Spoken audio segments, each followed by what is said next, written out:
Assalamualaikum warahmatullahi wabarakatuh. Salam sejahtera bagi kita semua. Alhamdulillahirrabbilalamin. Wabihi nasta'in wa ala umuri dunya waddin. Sayyidina wa maulana Muhammadin wa ala alihi wa sahbihi ajma'in amma ba'd. Pada kesempatan kali ini, saya akan mempresentasikan hasil skrip saya dengan judul Pengaruh Media Audiovisual terhadap hasil belajar mata pelajaran IPS siswa kelas 5 SD Negeri Sidoluhur 02 Jaken Pati. Perkenalkan, nama saya Sriwayuni, NIM 17030966078, Prodi Pendidikan Guru Madrasah Ibtidaiyah, Fakultas Ilmu Tarbiyah dan Keguruan, Universitas Islam Negeri Wali Songo, Semarang.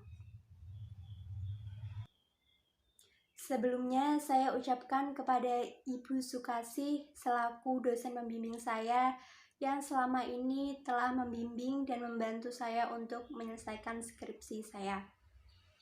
Tak lupa saya ucapkan terima kasih kepada Bapak Ibu dosen penguji yang telah memberikan kesempatan untuk mempresentasikan hasil skripsi saya. Pada kesempatan kali ini, ada 3 pembahasan utama yang telah saya bagi. Baik, langsung saja kita ke pembahasan yang pertama, yaitu ada latar belakang. Manusia sebagai makhluk sosial diciptakan oleh Allah Subhanahu wa Ta'ala dengan segala kemampuan dasar yang dimiliki untuk mensejahterakan hidupnya. Kemampuan tersebut merupakan modal awal untuk mengembangkan hidupnya di berbagai bidang melalui pendidikan. Nah, pendidikan bagi seseorang sangat penting karena pendidikan merupakan proses sosial yang sengaja dikendalikan oleh pendidik di sekolah agar memperoleh kemampuan yang optimal. Namun, pada kenyataannya, terdapat sebuah masalah yang tidak pernah terduga sebelumnya. Kemunculan COVID-19 menyebabkan kegiatan pembelajaran yang semula dilaksanakan di sekolah menjadi dilaksanakan di rumah masing-masing atau secara daring. Hal tersebut tentu saja menimbulkan beberapa permasalahan baru, salah satunya yaitu guru belum bisa memanfaatkan teknologi secara maksimal. Di SD Negeri Sidoluhur 02 Jaken sendiri, di saat pembelajaran berlangsung, tidak ada media yang digunakan, apalagi pelajaran IPS cenderung kepada teori dan banyak bacaannya, sehingga tidak jarang siswa yang lebih merasa cepat bosan. Permasalahan tersebut dapat diatasi dengan cara guru harus menyiapkan pembelajaran yang lebih menarik. Salah satunya yaitu dengan cara penggunaan media audiovisual di saat pembelajaran, karena media itu sendiri merupakan salah satu penyampai pesan yang efektif agar siswa lebih memahami pesan yang disampaikan oleh guru. Selanjutnya, rumusan masalah, yaitu apakah ada pengaruh signifikan media audiovisual terhadap hasil belajar mata pelajaran IPS siswa kelas 5 SD Negeri Sidoluhur 02 Jaken Pati. Kemudian tujuan penelitian, yaitu untuk mengetahui adakah pengaruh signifikan media audiovisual terhadap hasil belajar mata pelajaran IPS siswa kelas 5 SD Negeri Sidoluhur 02 Jaken Pati. Selanjutnya kita masuk ke bagian inti. Yang pertama ada kajian pustaka. Nah, di dalam kajian pustaka ini ada 2 skripsi yang telah saya ringkas, yaitu 2 skripsi yang sama-sama membahas tentang media audiovisual. Untuk lebih lengkapnya dapat dibaca di dalam teks berikut. Selanjutnya ada kajian teori. Kajian teori yang pertama yaitu media audiovisual. Nah, sebelum kita membahas mengenai media audiovisual, kita harus mengerti terlebih dahulu apa itu media pembelajaran. Nah, media pembelajaran itu sendiri adalah segala sesuatu yang dapat menyalurkan dan menyampaikan pesan secara terencana untuk mencapai tujuan pembelajaran tertentu. Sedangkan media audiovisual itu sendiri adalah suatu alat yang dapat menghasilkan suara dan gambar yang dapat menarik perhatian dan juga minat belajar. Kemudian ada jenis-jenis media audiovisual. Di sini saya fokus pada 2 jenis saja. Yang pertama, audiovisual murni, yaitu unsur suara dan unsur gambar berasal dari sumber yang sama.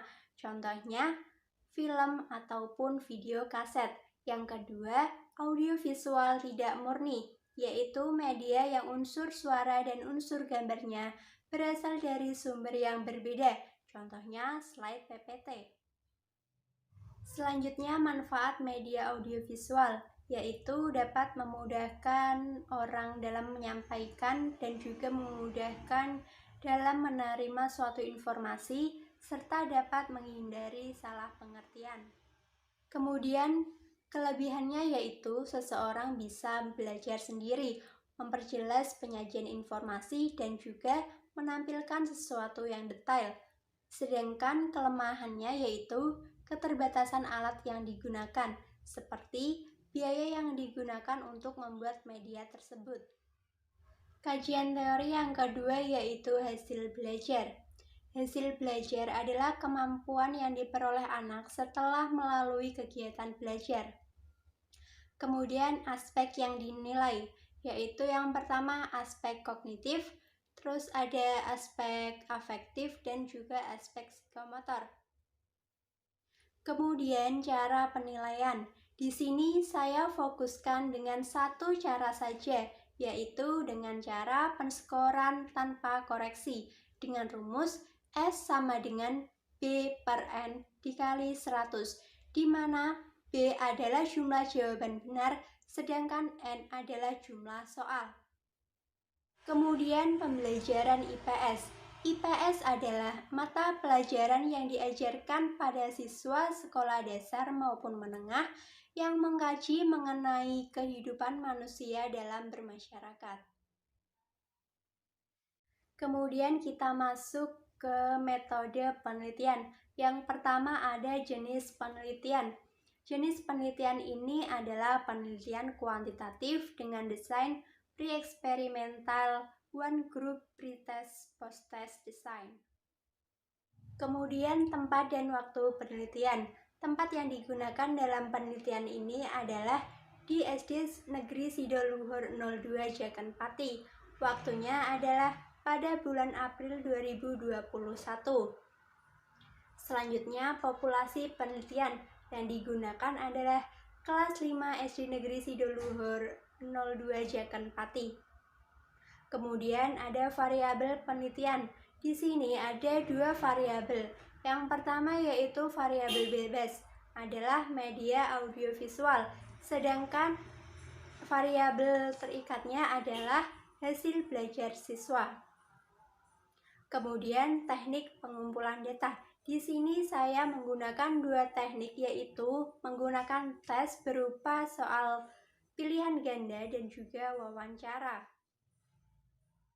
Selanjutnya kita masuk ke uji coba instrumen. Di sini saya memakai 20 soal pilihan ganda untuk saya uji cobakan. Kemudian saya melakukan pengujian, yaitu uji validitas, reliabilitas, tingkat kesukaran soal, dan uji daya pembeda soal. Nah, setelah saya hitung, saya menemukan 10 soal yang valid dan 10 soal yang tidak valid. Dari 10 soal tersebut, saya gunakan untuk penelitian. Selanjutnya, hasil penelitian. Sebelum saya melakukan analisis data, saya melakukan penghitungan uji persyaratan hipotesis terlebih dahulu, yaitu uji normalitas dengan menggunakan metode Lilliefors, yang mana L hitung harus lebih kecil atau sama dengan dari L tabel. Maka data tersebut dikatakan normal. Dari hasil pretest, di sini saya mendapatkan hasil L hitung sebesar 0,1731